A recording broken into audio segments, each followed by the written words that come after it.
The year 2487 AD. Humanity stood at the zenith of its golden age of exploration. After centuries of internal strife and resource depletion, the unification under the Global Stellar Accord (GSA) had ushered in an era of unprecedented peace and technological advancement. Faster-than-light travel was commonplace, terraforming habitable worlds a routine marvel, and the stars, once distant pinpricks, were now highways to endless possibility. The universe was humanity's oyster, and they were eager to shuck it. At the forefront of this intrepid expansion was the Stardust Voyager, the jewel of the GSA's deep space exploration fleet. She was a marvel of bioadaptive alloys and quantum-entangled comms, a vessel designed for the long haul, for the truly unknown. Her crew, the best and brightest, embodied humanity's boundless curiosity. Captain Elias Vance, a man whose gaze held the unwavering resolve of generations of explorers, stood on the Voyager's panoramic bridge. His salt-and-pepper hair, meticulously coiffed, was the only concession to vanity on a man utterly dedicated to his mission. He had seen thousands of star systems, catalogued countless nebulae, and charted more asteroid fields than he cared to remember. Yet, the thrill of the uncharted still hummed in his veins. Beside him, Dr. Anya Sharma, lead xenolinguist and archaeologist, pored over holographic star charts. Anya was brilliant, driven by a thirst for knowledge that bordered on obsession. Her dark eyes, usually alight with intellectual fervor, were currently narrowed in concentration. She had a knack for finding anomalies, for spotting the statistical flicker that hinted at something more. Chief Engineer Jax Shadow Riley, a man whose hands could coax a warp core back from the brink of collapse, grunted from his station, fine-tuning the ship's primary energy conduits. Jax was the pragmatic anchor of the crew, a gruff realist who grounded Anya's flights of academic fancy and Eva's occasional strategic leaps. Lieutenant Lena Petrova, the comms and navigation officer, was a blur of efficiency at her console. Sharp, observant, Lena had an uncanny ability to sift through cosmic static and discern the faintest of signals. She was the Voyager's eyes and ears in the silent void. Their current mission, deep space anomaly detection in the Perseus Arm, a region far beyond humanity's conventional reach, deemed too remote and uninteresting for earlier probes. It was a blank slate, and that, to them, was the most tantalizing prospect of all. "Captain," Lena's voice cut through the soft hum of the bridge, her tone a mix of excitement and disbelief. "I'm picking up something. A gravitational anomaly. Faint, highly localized, and utterly unlike anything in the GSA database. It's impossible." Elias Vance strode to her console, his heart quickening. "Define impossible, Lieutenant." Lena brought up the readings. A minute distortion in the fabric of space-time, buried deep within a seemingly empty stellar nursery. It shouldn't be there. No known stellar body or dark matter concentration could account for its precise, rhythmic pulse. "It's broadcasting a resonance signature," Lena continued, her fingers flying across the controls. "Not a radio wave, not a comm signal. More like a gravitational hum. And it's leading to a specific point, about 300 light-years from our current position, a previously uncatalogued stellar body. It's been veiled, Captain, hidden by some kind of advanced cloaking field or a natural anomaly that our long-range probes always dismissed as background noise." Anya Sharma leaned in, her eyes gleaming. "A hidden world, beyond our furthest charted reaches? Captain, this is it. This is the discovery of the century. Planet X finally found." Planet X, the mythical, theoretical celestial body, whispered about in early astronomical circles, an X on rudimentary star maps that denoted unknown influence. It was a ghost, a legend. To find it, to touch it, it was the ultimate prize for any explorer. Jax, ever the pragmatist, squinted at the readings. "A veil, you say? What kind of power does it take to hide a planet from our sensors for this long? This doesn't sit right, Captain." "Indeed, Jax," Elias mused, his gaze fixed on the faint anomaly. "But the very improbability of it is what makes it so compelling." Lena set a course. "Slow approach, passive scans only. Anya, prepare a preliminary xenoarchaeological analysis." Jax, I want a full power and structural integrity check. Every system on high alert. We treat this as first contact, but with a planet. The Stardust Voyager shifted its course, a silent spear piercing the cosmic darkness. The hum from Lena's console grew marginally stronger, a faint, rhythmic pulse that seemed to resonate not just through the ship, but through the very bones of the crew. It was a siren's song, promising untold wonders, pulling them towards the greatest discovery of their lives. They were ready, eager, unaware that this journey to Planet X would not lead to discovery, but to damnation, and that the greatest mistake humanity would ever make was simply to know. 3 weeks later, the Stardust Voyager hung suspended at the edge of the system containing Planet X. It was a system of stark, unsettling beauty. A binary star, one a searing blue giant, the other a cool, red dwarf, cast long, shifting shadows across the void. Orbiting their chaotic dance was Planet X, a world shrouded in an ethereal, shimmering veil that defied conventional physics. "It's not a cloaking field as we understand it, Captain," Lena reported, her voice hushed with awe. "More like a localized space-time distortion. The energy required to maintain it is astronomical, beyond anything we've ever seen. It bends light and gravitational waves around the planet, making it effectively invisible. It's a work of art, a cosmic illusion." Anya Sharma, her face pressed against the viewport, was practically vibrating with excitement. "Look at it. The way the veil pulses, almost breathing. It's ancient, Captain. Inconceivably ancient. This is not natural." Through the shimmering veil, hints of Planet X's surface could be glimpsed, colossal, geometrical structures of unknown material, stretching towards the heavens, their forms so vast they seemed to dwarf mountains. No signs of atmosphere, no discernible water. A dead world, perhaps, but one of impossible, terrifying grandeur. No life signs still. Elias asked, his voice low. "Negative, Captain." Eris Thorne, the ship's xenobiologist, confirmed from his lab station. "Not even microbial. But the sheer scale of those structures, they imply a civilization beyond our comprehension." "Prepare a shuttle," Elias ordered, a grim determination setting in. "Landing party, myself, Dr. Sharma, Commander Riley, and Lieutenant Petrova. Standard hazard suits, full atmospheric scrubbers. Maintain silent running on the Voyager. Jax, I want a direct comms link open at all times, minimum latency." The shuttle pathfinder descended slowly, piercing the veil. The transition was unsettling, a feeling of falling through a thick, shimmering curtain. Inside, the world was silent, the hum of the shuttle the only sound. The air, though filtered, carried a subtle, almost metallic scent, like ozone after a lightning strike, mixed with something else, something cold and ancient. The surface of Planet X was a desolate, monochromatic landscape. Jagged, dark rock formations stretched into the distance, reflecting the muted light of the distant binary stars. But dominating the horizon were the alien structures. They were not built, they were grown. Colossal, angular spires of a jet-black, impossibly smooth material, reaching towards the sky like skeletal fingers. No seams, no apparent construction techniques. They simply were. "Incredible," Anya whispered, her breath fogging her helmet visor. "The scale, it's beyond anything in our archaeological records." They reached the base of the largest structure, a monumental edifice that seemed to pierce the very clouds of the veil above. Its surface was cold to the touch, absorbing all light. There were no doors, no discernible entrances, but as they approached, a section of the structure rippled, shifting like liquid, and a narrow opening appeared, revealing a passage into utter darkness. "Passive scans indicate a stable internal environment," Lena reported, her voice tight with anticipation.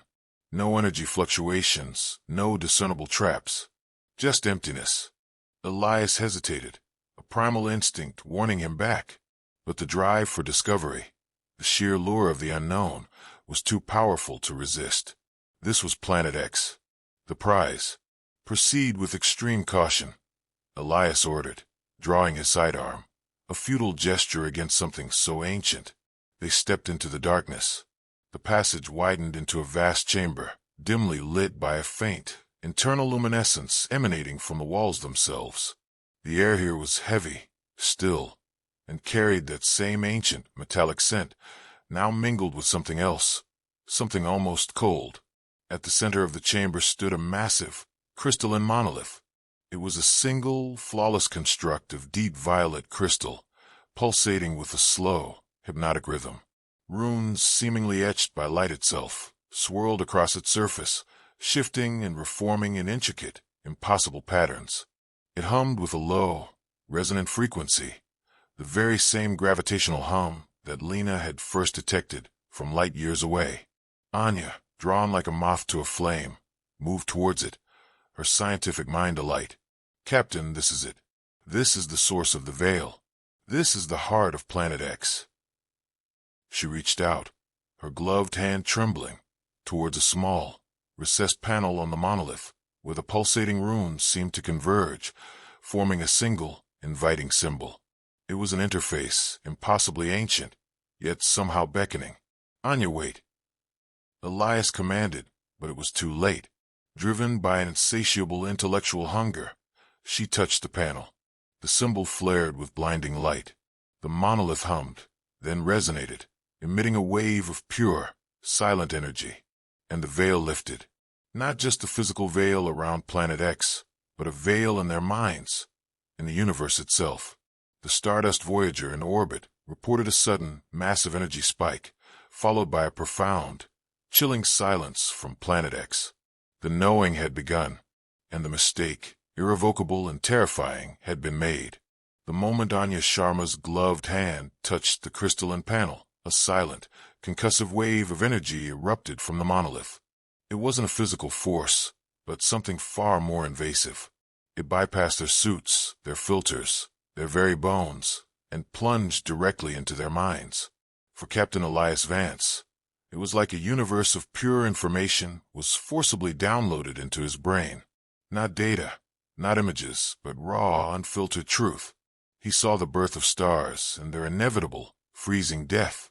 He saw civilizations rise and fall, their triumphs and tragedies rendered utterly meaningless against the backdrop of cosmic entropy.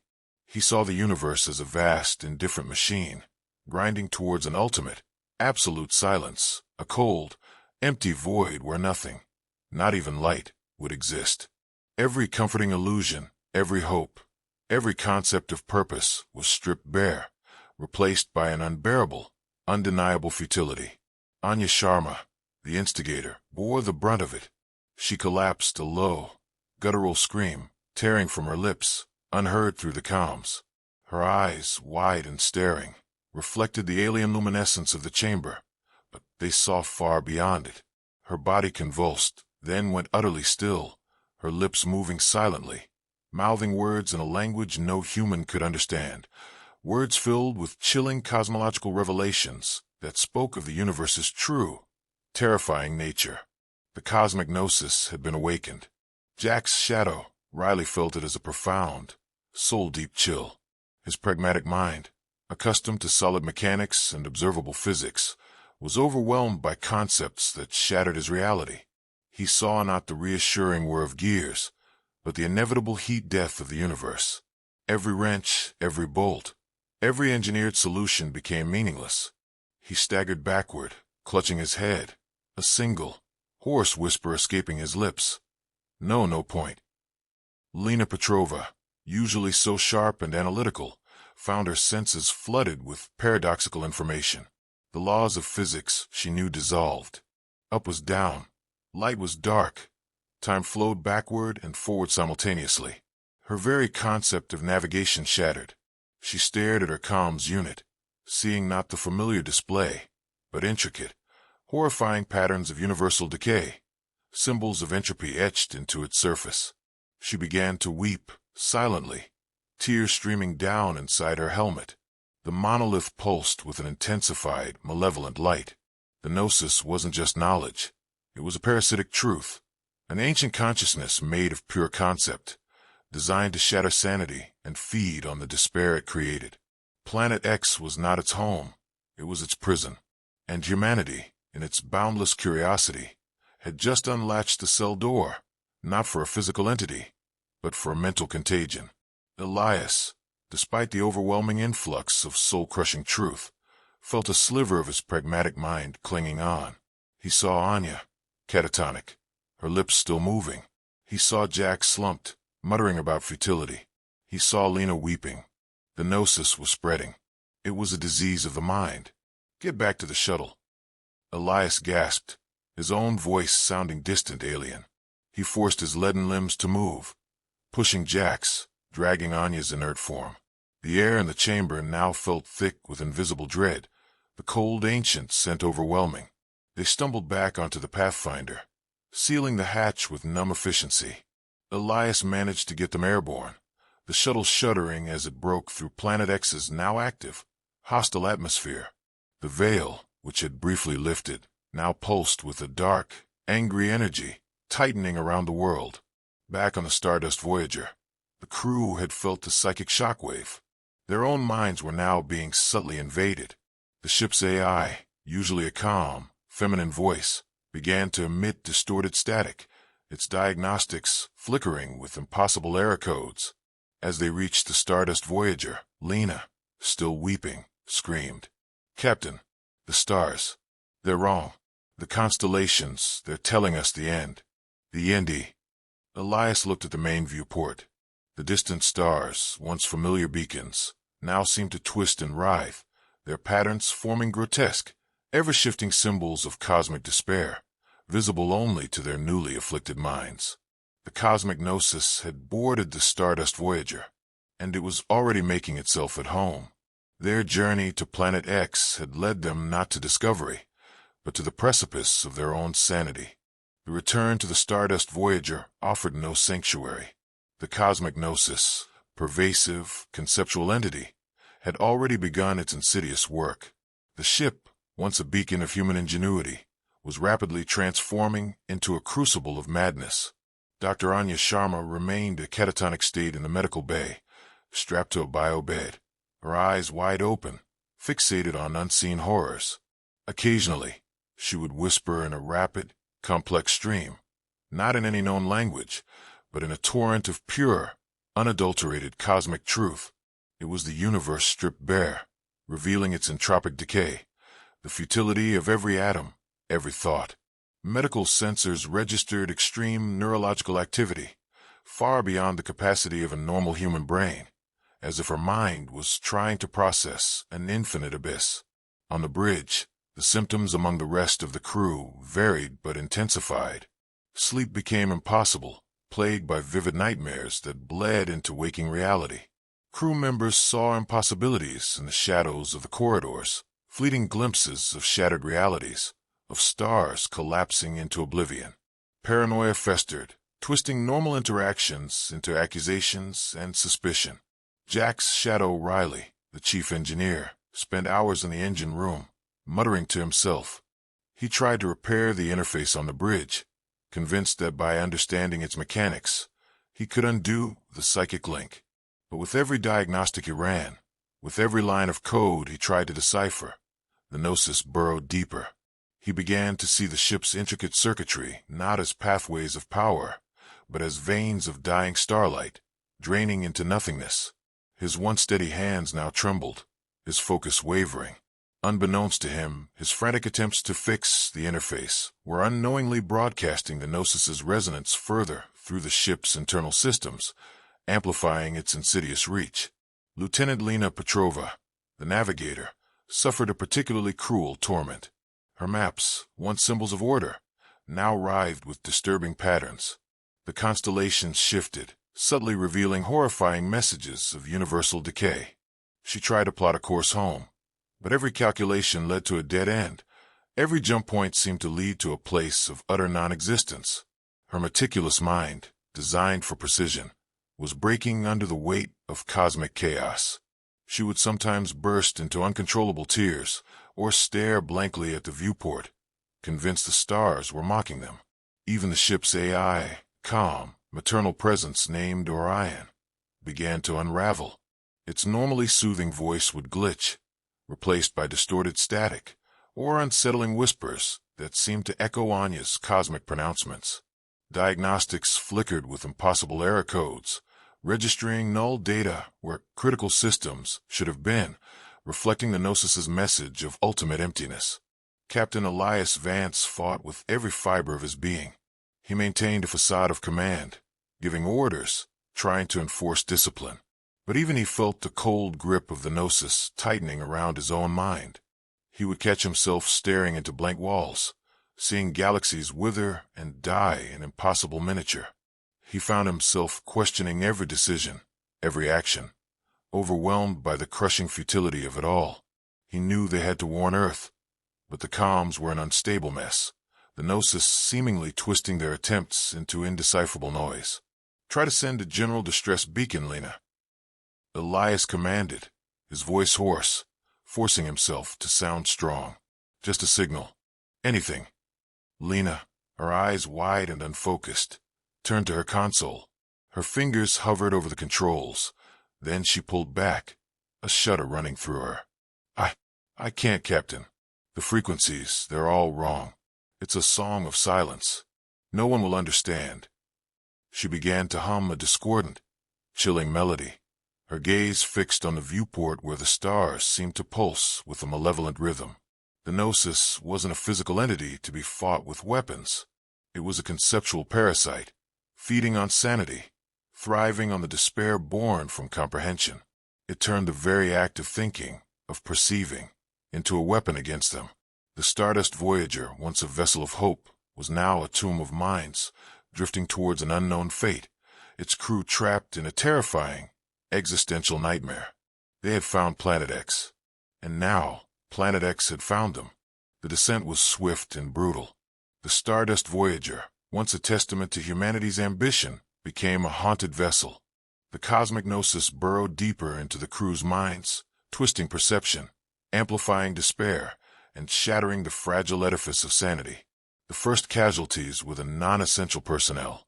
The scientific researchers, already prone to deep contemplation, were overwhelmed by the philosophical implications of the Gnosis. Many became catatonic, their minds irrevocably broken, lost in the incomprehensible truths. Others, driven by the crushing futility, opted for a swift, silent end, their last act and embrace of the ultimate emptiness. The operational crew, engineers, security personnel, and life support specialists fared little better. Paranoia consumed them. Crew members would barricade themselves in their quarters, convinced their shipmates were agents of the truth. Small, isolated skirmishes erupted, not from anger, but from a desperate, terrified lashing out at unseen threats. Sabotage became a twisted form of self-preservation, as individuals tried to undo the ship, believing its very existence was the perpetuation of the Gnosis. Energy conduits were ruptured, life support systems tampered with. The ship groaned, not just under the Gnosis's psychic weight, but from internal decay. Captain Elias Vance fought a losing battle. He moved through the darkening corridors, a grim specter, trying to restore order, to bring sanity back. But every conversation felt like wading through quicksand. His commands were met with blank stares, mad laughter, or violent resistance. He saw his own reflection in the ship's polished surfaces, distorting into grotesque shapes, his face contorting with the burden of universal futility. He would find himself staring blankly at the command console, hours passing as he wrestled with the crushing knowledge that all his efforts were meaningless. The Gnosis was whispering, always whispering, reminding him of the ultimate end, the cosmic void, the inescapable oblivion. Anya Sharma, still in the medical bay, had begun to change. Her skin had taken on a faint, grayish pallor, and her limbs twitched spasmodically. Her whispers grew louder, resonating with a disturbing, harmonic quality, like a chorus of dying stars. Eris Thorne, the xenobiologist who had initially been so excited by the prospect of alien life, had retreated into himself. He sat curled in a corner of his lab, meticulously drawing geometric patterns that echoed the runes on the monolith, his eyes vacant. He had stopped eating, his body wasting away, but his hands continued their obsessive, ritualistic drawing.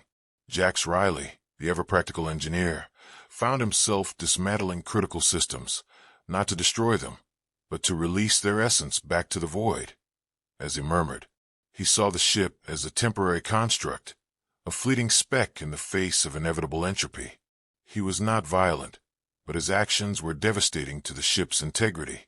He was actively assisting the Gnosis, believing he was helping the ship embrace its ultimate fate. Lena Petrova, the once meticulous navigator, became obsessed with mapping the true universe, the one revealed by the Gnosis.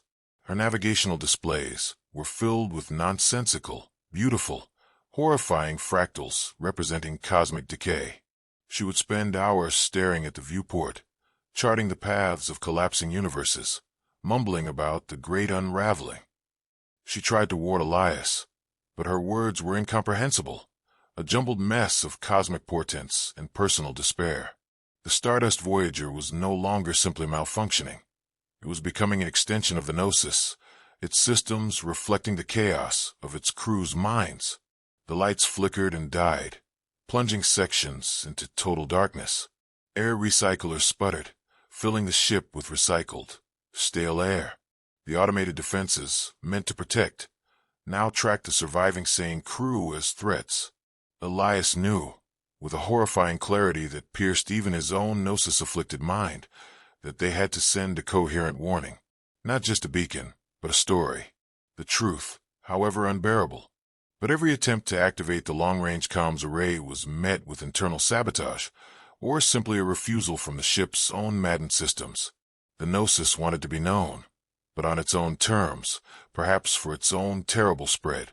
The Stardust Voyager, silent save for the groans of dying systems and the whispers of madmen, drifted through the void, a grim testament to humanity's greatest mistake. They had sought the unknown and found a truth too terrible to bear, a contagion of understanding that threatened not just their lives, but their very sanity, and perhaps the sanity of everything they touched. The Stardust Voyager had become a tomb, or worse, a living nightmare, a vessel where sanity had been replaced by the cosmic Gnosis. The ship's internal lighting, once bright and reassuring, now flickered with a sporadic, sickly yellow, casting long, dancing shadows that seemed to twist into impossible, terrifying forms. The automated cleaning drones moved with jerky, erratic movements, their optical sensors glowing with an unnatural, dull red, occasionally bumping into walls or stopping inexplicably to gaze at nothing. Most of the crew was gone. Some had perished from self-inflicted wounds, driven by the Gnosis's whispers of futility. Others lay in their quarters, catatonic, their eyes open and unseeing, lost in the incomprehensible depths of universal truth. A few, twisted by the parasitic knowledge, wandered the ship like wraiths, mumbling prophecies of cosmic entropy, or performing strange, ritualistic acts of disassemblage, believing they were aiding the universe's inevitable return to nothingness. Captain Elias Vance was one of the last few still actively fighting. His face was gaunt, his eyes bloodshot from sleepless nights and constant psychic assault. He carried a heavy wrench now, not a sidearm, as a symbol of his desperate attempt to hold onto something tangible, something that worked. He had barricaded the bridge and the life support core, trying to keep a semblance of order. His own mind was a battlefield. The Gnosis was a constant, insidious hum, a symphony of futility playing just behind his thoughts. He saw the emptiness in every atom, the inevitable decay in every moment. But he refused to break. He was the captain, and his duty, however meaningless, still held him. Lena Petrova, curled in a corner of the bridge, meticulously redrew star charts on a spare data slate. Her patterns were incredibly intricate, beautiful, and utterly nonsensical to anyone not afflicted by the Gnosis. She charted the paths of concepts, not stars, the flows of causality and anti-causality, the inevitable collapse of all dimensions. She was lost to them, but still alive, a living map of cosmic despair. Jax Riley was the ship's saboteur, albeit an unwitting one. He had completely abandoned his engineering post, now roaming the vessel, his eyes wide and serene, carrying various tools. He would dismantle vital conduits, reroute power flows into dead ends, and open emergency vents to space, all with a calm, almost reverent purpose. He believed he was helping the ship find peace, guiding it back to the primordial void from which all things eventually return. Elias had tried to stop him, but Jax, imbued with an unnerving, almost supernatural strength by the Gnosis's distorted influence, was beyond reason. Dr. Anya Sharma, in the medical bay, had deteriorated further. Her breathing was shallow, her heart rate dangerously low, but the Gnosis seemed to keep her alive, a conduit. Her voice, no longer whispering, now resonated clearly, echoing through the ship's comm system, a constant, chilling chorus of universal decay. All ends, all returns. The great stillness awaits, and you are merely fleeting echoes in the cosmic void. It was her, yet it wasn't. It was the Gnosis, speaking through her, manifesting its presence. Elias finally understood the true nature of Planet X. It wasn't a world to be discovered. It was a cosmic suppressor, a containment field. The monolithic structure, the veil, the rhythmic hum, they were not ancient artifacts of a lost civilization, but a sophisticated prison for the cosmic Gnosis, built by a forgotten, godlike race that understood its destructive potential. Humanity, in its hubris, in its insatiable desire to know, had not discovered a world, but broken a lock. They had not found knowledge, but unleashed a conceptual plague that preyed on the very sentience they cherished. He had to warn Earth, not about an enemy or a monster, but about a truth that could shatter civilization. But how? The ship's long-range comms were dead, twisted by Jax's deliberate sabotage and the Gnosis's pervasive influence. Even if he could send a signal, who would understand the horror it contained? Who could interpret the message of pure, existential despair? Elias sat on the bridge, the cold, stale air heavy around him. Outside the viewport, Planet X, no longer veiled, glowed with a faint, malevolent light, its ancient structures now clearly visible, menacing and silent. He felt the Gnosis pushing at his mind, urging him to accept the futility, to let go. But he looked at the distant, familiar stars, the stars that represented home, humanity, a future. He wouldn't let them fall to this. He wouldn't let their mistake become their end. He had to send a message, a final, desperate attempt to convey the unbearable truth, before the Stardust Voyager became just another lost echo in the vast, meaningless void. The Stardust Voyager drifted in the silent cosmic ocean, a derelict mausoleum of shattered minds. Inside, Captain Elias Vance made his final stand against the encroaching madness. The Gnosis, now fully entrenched, pressed at his consciousness like an invisible weight, whispering of universal futility, of inevitable collapse. His head throbbed, and every shadow seemed to dance with the forms of his deceased or maddened crew. He had sealed himself in the main comms array chamber, a desperate measure. Jax, in his Gnosis-driven serenity, had dismantled the primary long-range transmitter. But Elias, clinging to a thread of his old pragmatic self, remembered the emergency microburst beacon, designed for atmospheric emergencies, not interstellar distress. It was low power, fragmented, but resistant to internal sabotage. He worked with frantic desperation, his movements stiff and uncoordinated. The Gnosis fought him every step of the way, flooding his mind with images of the beacon's futility, of Earth collapsing into dust, of his own efforts being less than meaningless. But he pushed through, fueled by a stubborn, primal refusal to yield. He managed to jury-rig a connection, bypassing the ship's main AI, or IAN, which now only responded with garbled, cosmic prophecies, its optical sensors glowing a dull, unsettling red. The emergency beacon was limited to short, sharp bursts of highly compressed data. It couldn't send full messages. It could only send fragments. Elias poured every ounce of his remaining sanity, every horrifying truth he had witnessed, into those fragments. He encoded the chilling revelations Anya had uttered, the cosmic despair of Lena's star maps, the terrifying nihilism of Jax's sabotage. He wove in the essence of the Gnosis itself, the understanding of universal entropy, the futility of all existence, the coming silence. He didn't use words. He used resonant patterns, a desperate, raw emotional and conceptual download, hoping some part of it would be intelligible, hoping some part of the horror would translate. He set the beacon to loop, a continuous, fragmented cry into the void, knowing it was his last act. As the first burst of corrupted data left the Stardust Voyager, Elias finally succumbed. He collapsed to the floor, his eyes wide and unseeing, staring at the endless, meaningless patterns of the universe that now filled his mind. The cosmic gnosis had claimed its last sane victim on the Stardust Voyager. The ship went utterly silent, save for the faint, cyclical hum of the emergency beacon, broadcasting its terrible truth. Light years away, at the Earth Perimeter Station, Lieutenant Commander Sarah Jensen frowned at her console. She was the comms officer on the Hopebringer, a rapid response vessel dispatched to investigate the sudden, anomalous silence from the Stardust Voyager. Their last official message had simply been a routine check-in months ago. "Captain," Sarah called out, her voice tight with concern. "I'm picking up a distress signal from the Stardust Voyager's last known trajectory, but it's bizarre."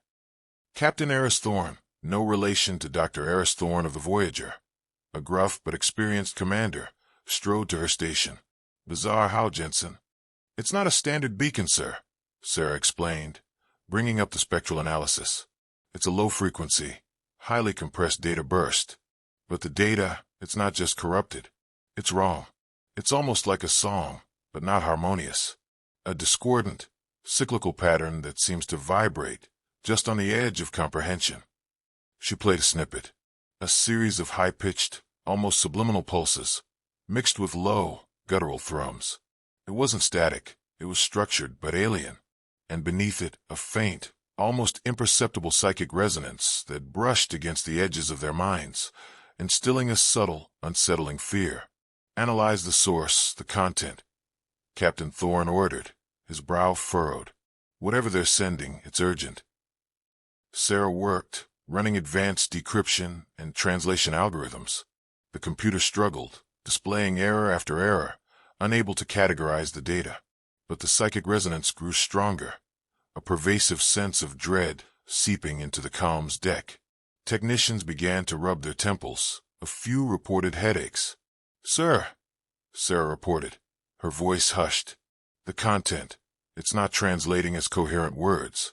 It's concepts, images, of entropy, of stars burning out, of universal decay. It's like the Voyager is broadcasting despair." Captain Thorne's face hardened. "Despair? That's impossible. Get a full diagnostic on the Voyager. Send an advanced probe. Whatever they've encountered, it's beyond the pale." The Hopebringer shifted course, accelerating towards the source of the chilling, fragmented signal. They were coming, a vessel of hope rushing towards a truth that no sane mind was meant to bear, drawn by the echoes of humanity's greatest mistake. The Gnosis had called, and humanity had answered. The Hopebringer arrived at Planet X 3 weeks later, drawn by the relentless, maddening pulse of the Stardust Voyager's distress beacon. The system was exactly as Lena Petrova had described, a binary star casting long, chaotic shadows across the void, and Planet X, its surface now fully exposed, radiating a subtle, but pervasive, malevolent energy. "Gravitational readings are off the charts, Captain," the Hobringer's science officer, Dr. Kenji Tanaka, reported, his voice grim. "The planet itself is denser than anything we've ever seen. And that structure, it's colossal, dwarfs mountain ranges." The Stardust Voyager drifted silently near Planet X's equator. Her lights were erratic, flickering like dying embers in the vast darkness. There was no signs of attack, no visible weapon damage, just a profound, unnatural stillness, a silence that felt heavier than the void itself. Captain Eris Thorne stared at the derelict vessel on the main viewport. No power signature, no life signs. Only that beacon. The incessant, fragmented broadcast of cosmic despair. "Send a boarding party," Thorne ordered, his voice tight. "Standard protocols. Level 5 hazmat suits, full environmental scrubbers, psychic dampeners. Commander Jensen, you're with me. Take 2 security teams."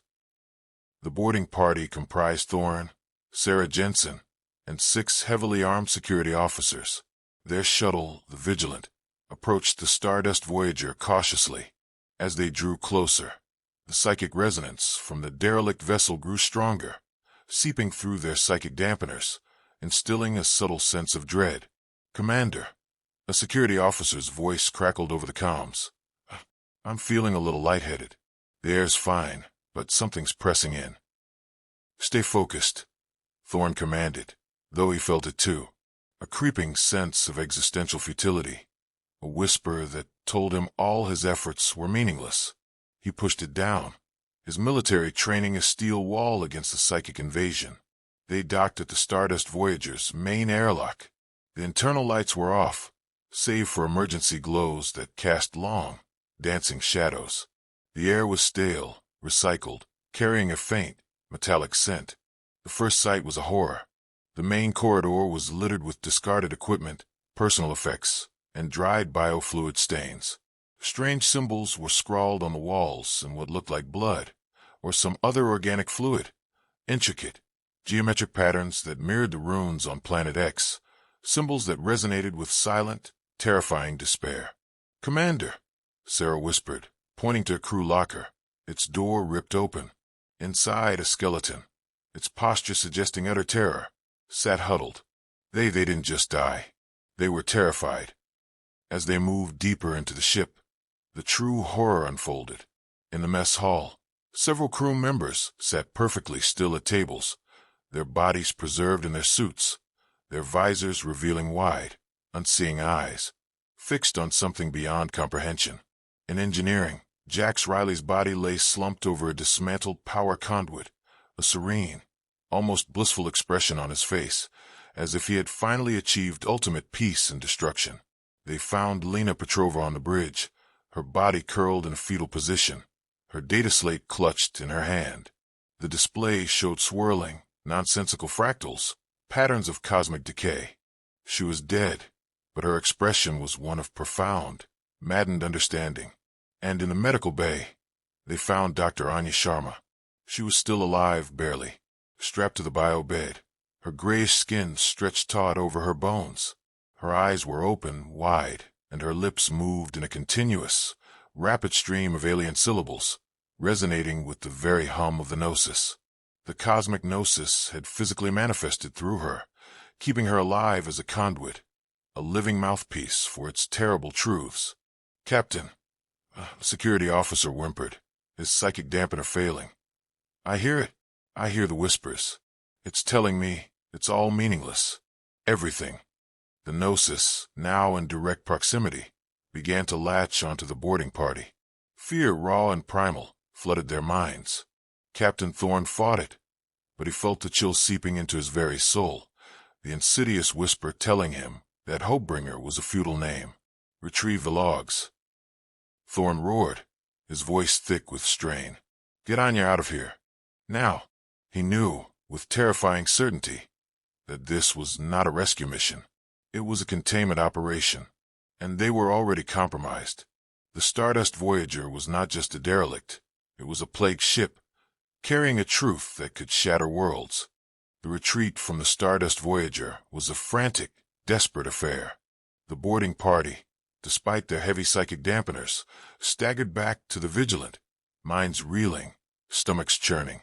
The whispers of the cosmic gnosis followed them, a cold, insidious presence that had burrowed deep into their consciousness.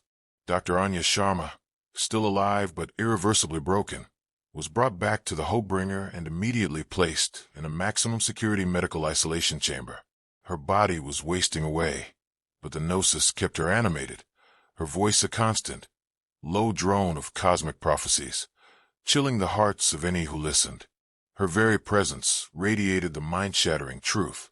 Captain Eris Thorne, despite his mental fortitude, felt the psychic contagion spreading through his own ship. Within hours of the boarding party's return, the Hopebringer began to show similar, unsettling symptoms as the Stardust Voyager. Crew members reported vivid, terrifying nightmares that felt more real than waking. Small bursts of paranoia erupted, leading to arguments, accusations, and a growing sense of isolation.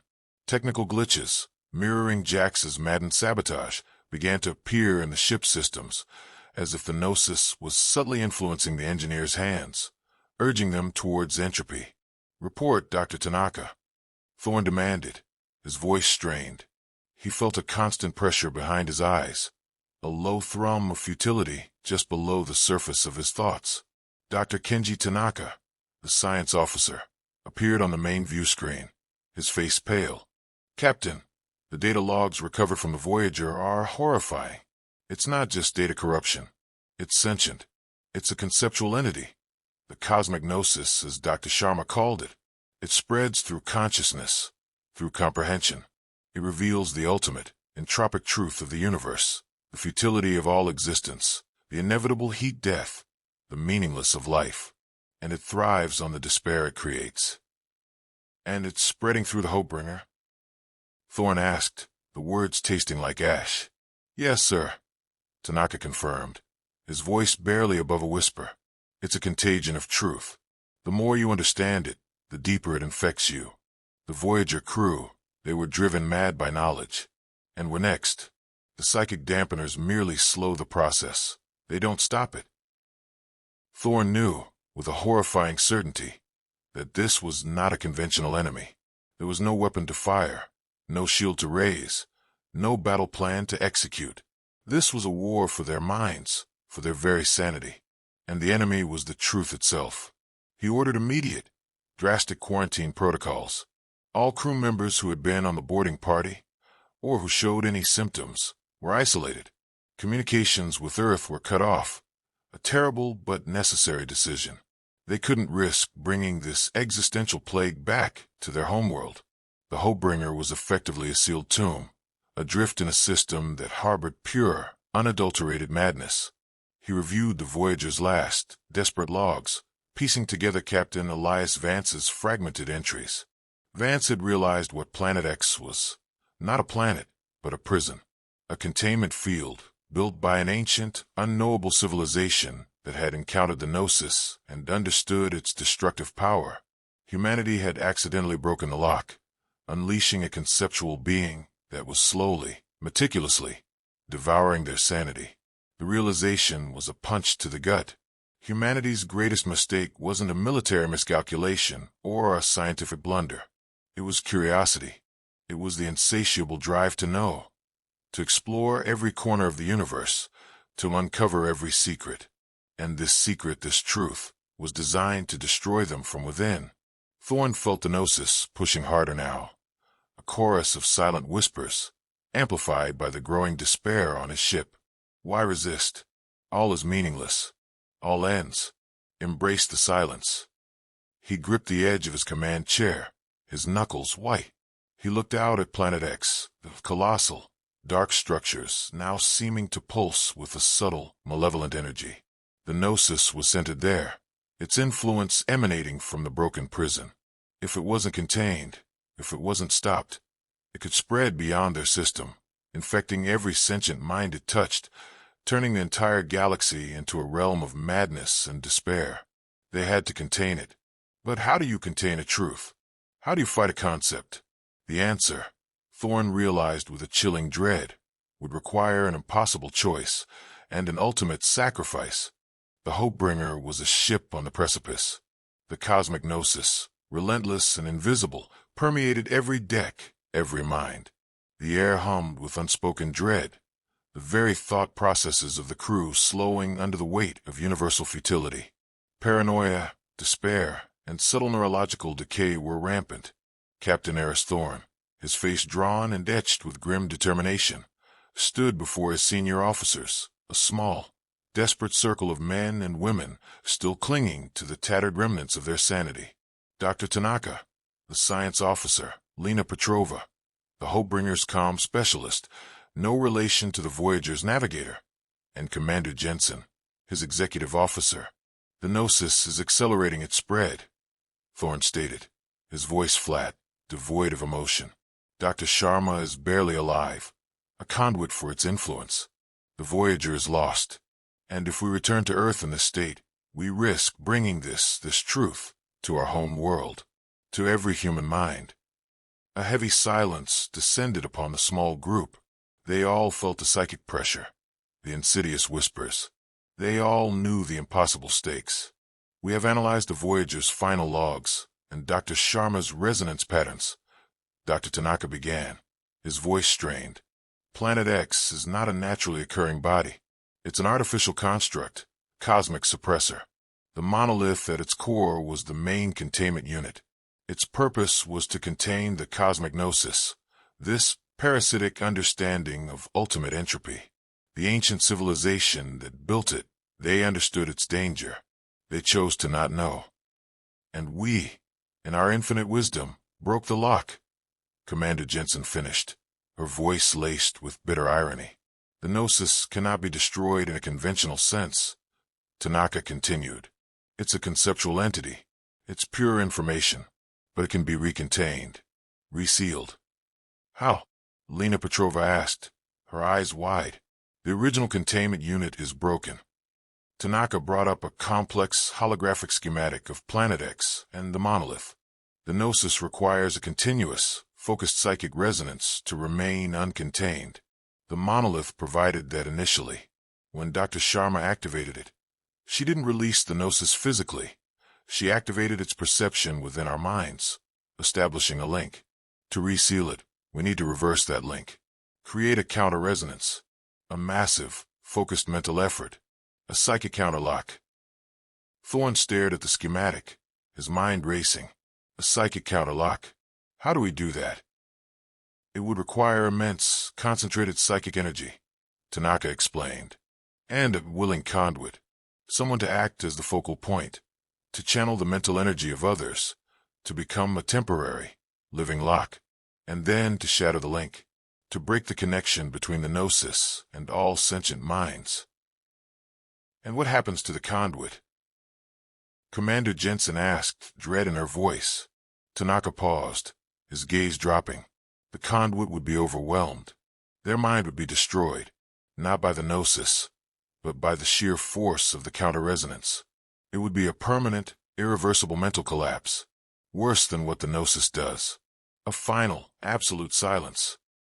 The unspoken truth hung heavy in the air. This was a suicide mission.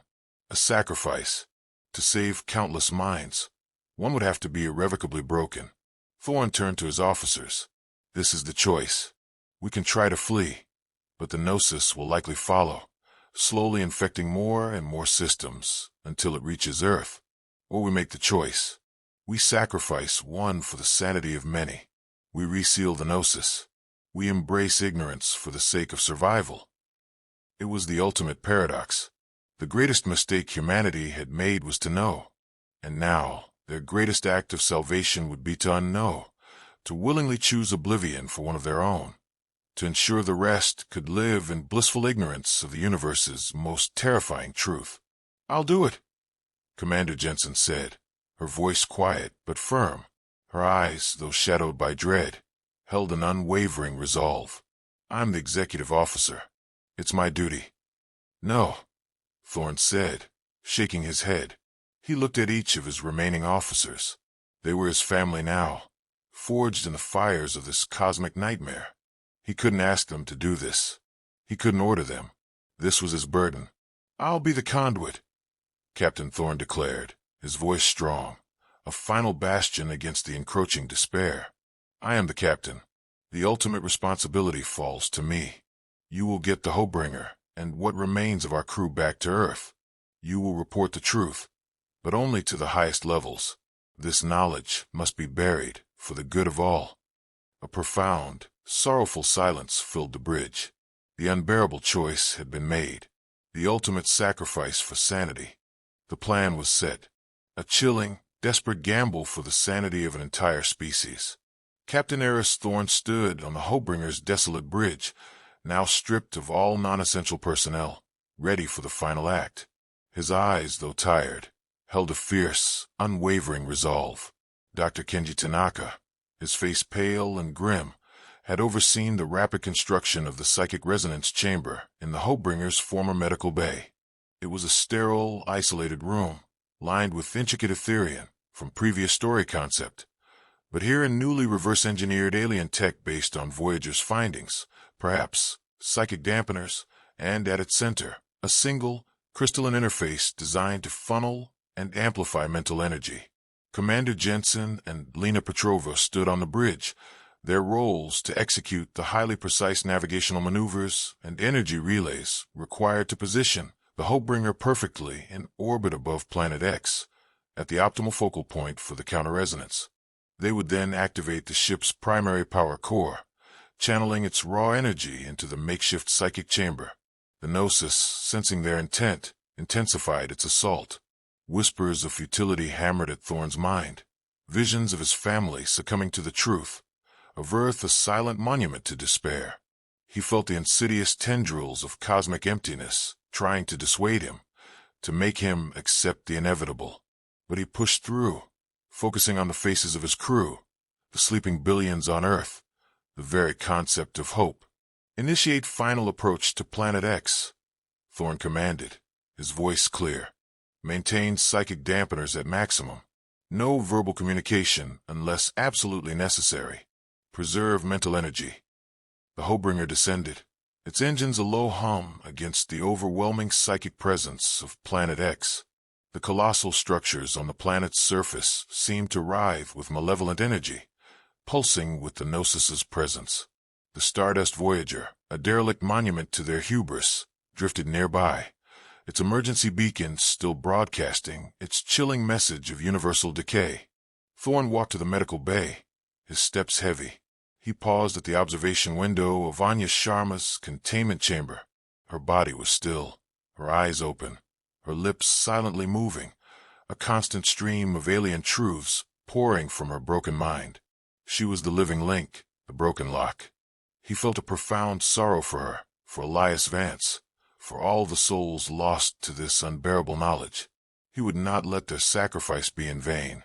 He entered the psychic resonance chamber. The crystalline interface pulsed with a faint, guiding light. He sat down, his hands resting on the smooth, cold surface. Tanaka entered, his eyes filled with a desperate sadness. "Captain," Tanaka said, his voice barely audible. "Once activated, there's no turning back. The energy, it will be overwhelming. Your mind—" "I know, Tanaka," Thorne interrupted gently. "Just make sure the Gnosis is resealed. Make sure it never reaches Earth." Tanaka nodded, tears streaming down his face. He activated the final systems, sealing the chamber. On the bridge, Commander Jensen and Lena Petrova watched the power readings climb, activating primary energy relay. Lena called out, her voice trembling. A torrent of raw energy surged into the psychic chamber.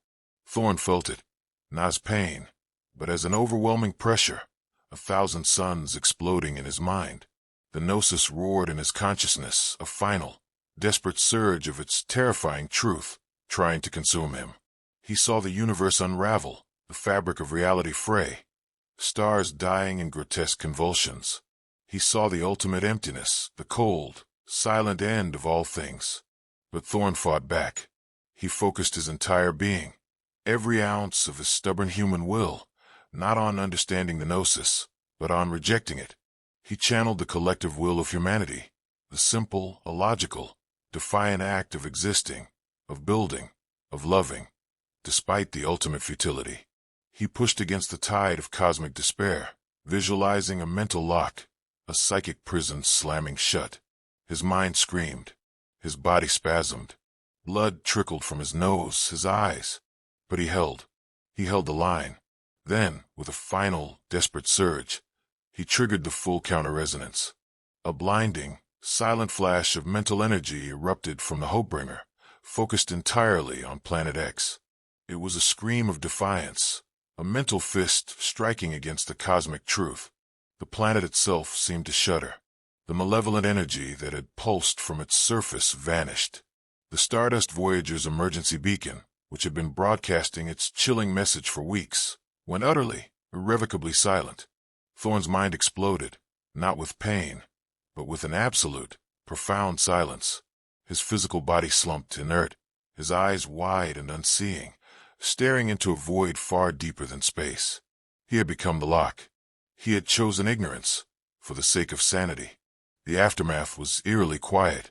The cosmic Gnosis, its links severed by Captain Eris Thorne's ultimate sacrifice, had retreated. Planet X, no longer emitting its malevolent hum, hung silent and dark in the void, its colossal structures now merely monuments of an ancient, terrible secret. The Stardust Voyager, its emergency beacon extinguished, drifted as a derelict tomb, a somber warning against unchecked curiosity. On the Hopebringer, the psychic pressure that had weighed on the crew for weeks slowly lifted. The insidious whispers faded, the paranoid thoughts receded, and the nightmares, though still vivid, no longer bled into their waking reality. The recovery was slow, painful, and deeply traumatic, but it was a recovery nonetheless. Dr. Kenji Tanaka, his face streaked with tears, emerged from the psychic resonance chamber. Captain Thorne's body was lifeless, his mind utterly, permanently broken, consumed by the counter-resonance. He had become the lock, the final, living barrier against the terrifying truth. "The gnosis, it's gone," Tanaka whispered, his voice hoarse. "Resealed. Planet X is inert. The link is shattered." Commander Jensen, her eyes red-rimmed, gripped Tanaka's shoulder. "He did it.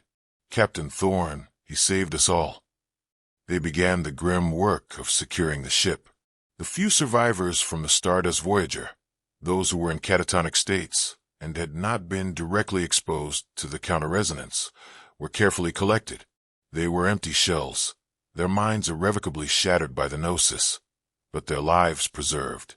Dr. Anya Sharma, the original conduit, ceased her cosmic pronouncements, her life force finally fading, the gnosis having no more use for her. Her death was a quiet, almost merciful end to her torment. The long journey back to Earth was made not in triumph, but in profound, somber relief. The Hopebringer, scarred but intact, carried a chilling secret and a terrible, hard-won victory. They had survived, but they were forever changed. Upon their return, the Hopebringer was immediately placed under the most stringent quarantine protocols imaginable.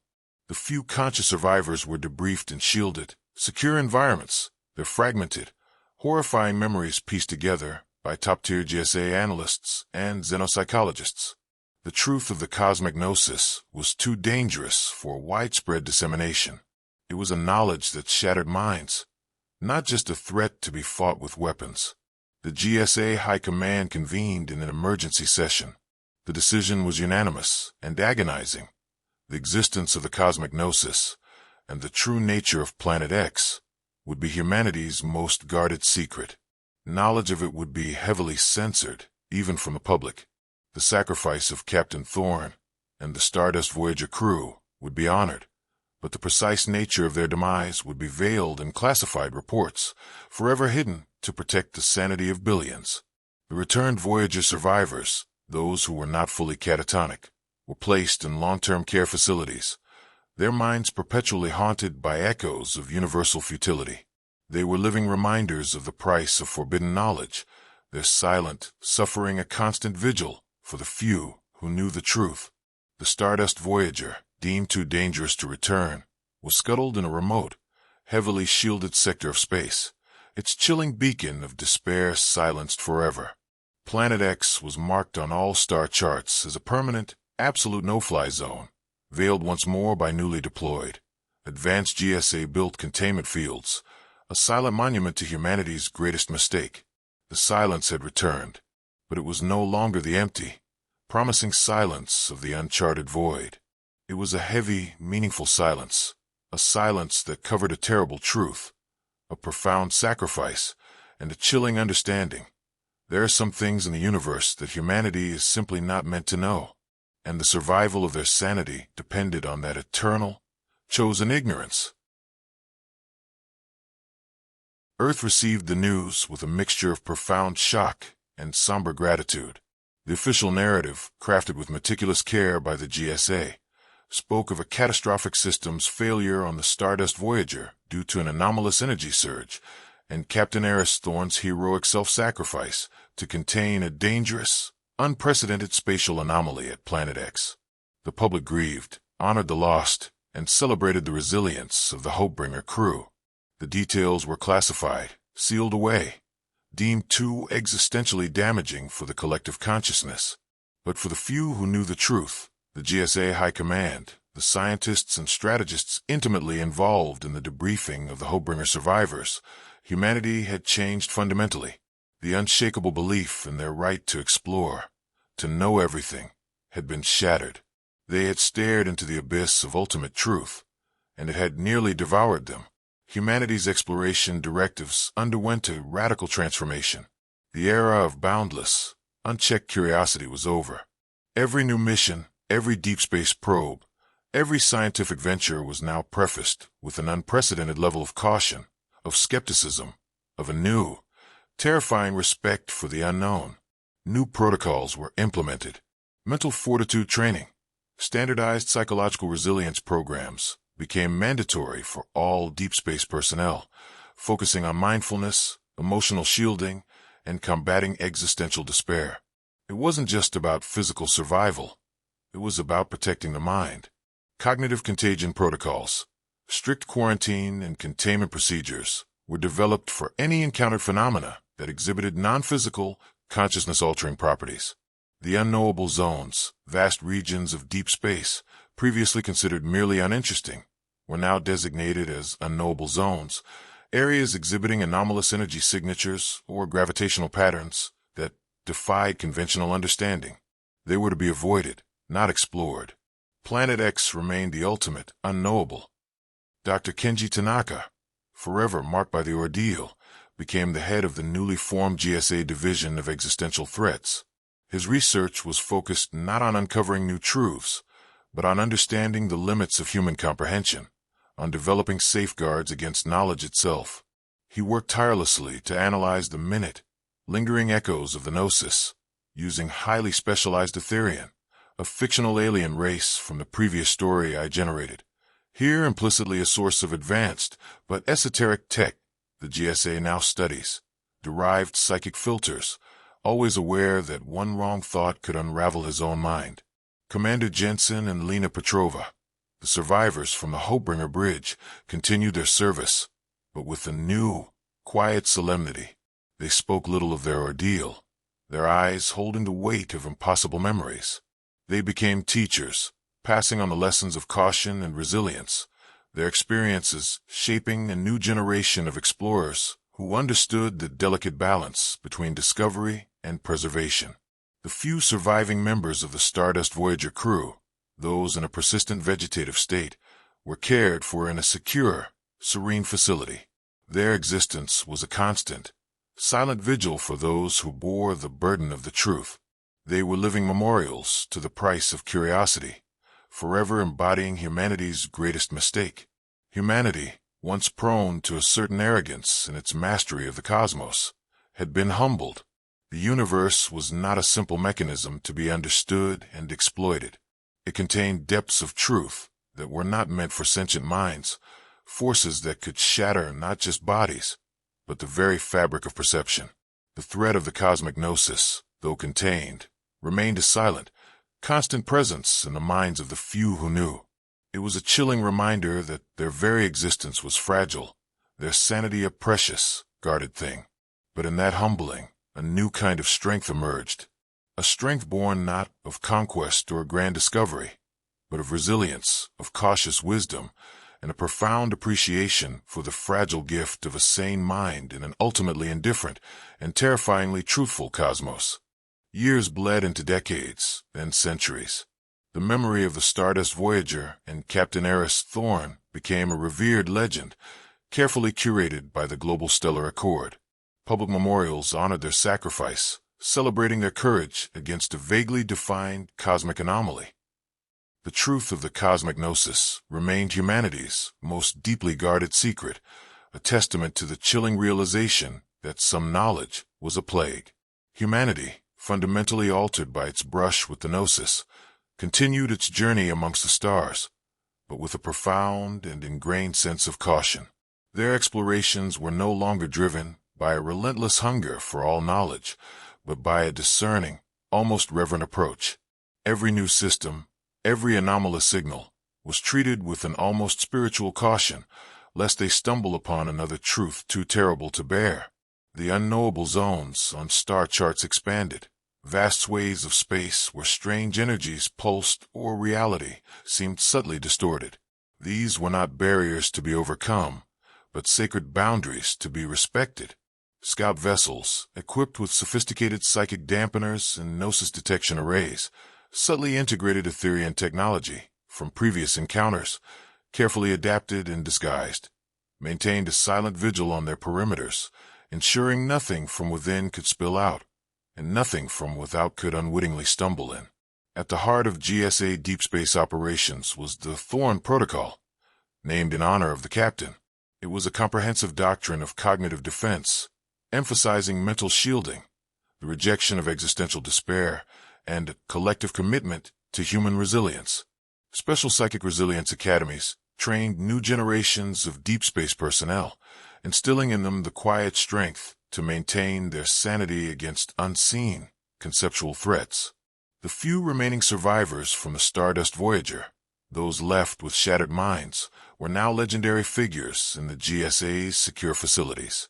Their faces, though distant, were reminders of the raw, unadulterated truth. Dr. Anya Sharma's final, cryptic utterances, recorded and analyzed in shielded chambers, continued to yield fragmented insights into the nature of the Gnosis, never to be fully understood, only ever cautiously contained. Humanity built wonders, terraformed new worlds, and forged alliances with other burgeoning species.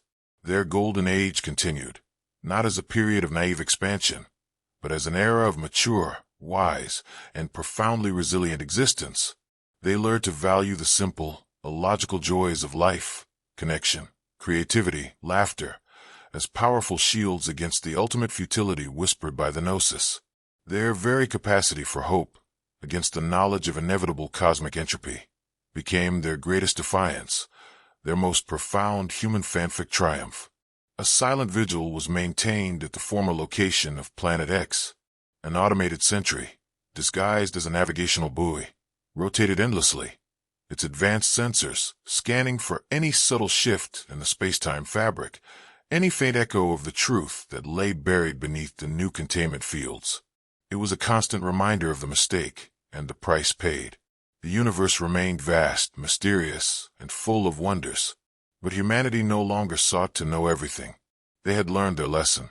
They carried the scars of the Gnosis, a silent understanding of the abyss, but they also carried the unwavering light of their own sanity, protected by a conscious choice to cherish what they could know and respect what they could not. The greatest mistake had forged their greatest strength, the enduring will to live and to be human, even when faced with the unbearable truth of the universe. If you enjoyed this video, please give it a thumbs up and subscribe for more content. What did you think? Let me know in the comments below.